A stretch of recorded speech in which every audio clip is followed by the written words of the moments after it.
Shalom.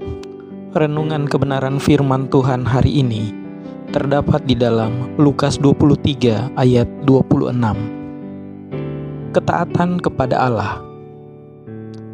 Jika kita menaati Allah, hal itu akan lebih membebani orang lain daripada membebani kita, dan disitulah penderitaan dimulai. Seperti yang terjadi dengan Simon dari Kirene. Jika kita mengasihi Tuhan, ketaatan kita sama sekali tidak akan menjadi hal yang membebani kita.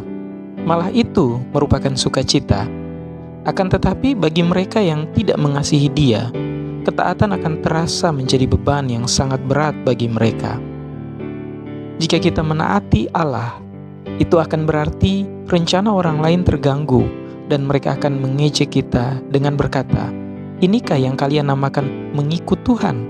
Kita bisa mencegah datangnya penderitaan, tetapi kita tidak melakukan hal itu jika kita taat kepada Tuhan. Kita harus membiarkan beban itu ditanggung. Bila kepatuhan kita mulai membebani orang lain, kita mempertahankan harga diri kita dengan berkata, "Aku tidak akan mau menerima apapun dari siapapun." Akan tetapi, kita harus menerimanya atau kita akan mengingkari Tuhan.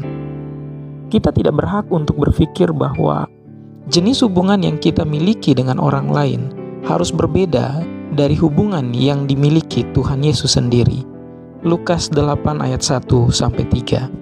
Kemandegan kehidupan rohani akan terjadi bila kita mencoba menanggung beban itu sendiri.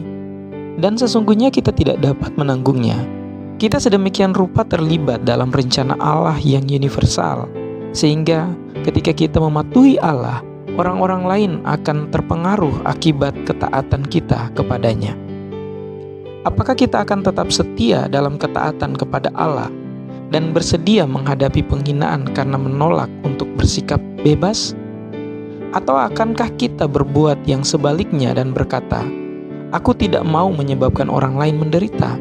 Kita dapat mendurhakai Allah jika kita mau, dan hal itu akan segera meredakan situasi. Namun itu akan mendukakan hati Tuhan kita. Jika kita menaati Allah, Dia akan memedulikan mereka yang telah menderita akibat ketaatan kita. Yang perlu kita lakukan hanya taat dan menyerahkan semua akibatnya kepada Tuhan. Berhati-hatilah terhadap kecenderungan untuk mendikte Allah mengenai konsekuensi yang akan Anda izinkan terjadi sebagai syarat dari ketaatan Anda kepadanya. Kiranya Tuhan Yesus memberkati kita.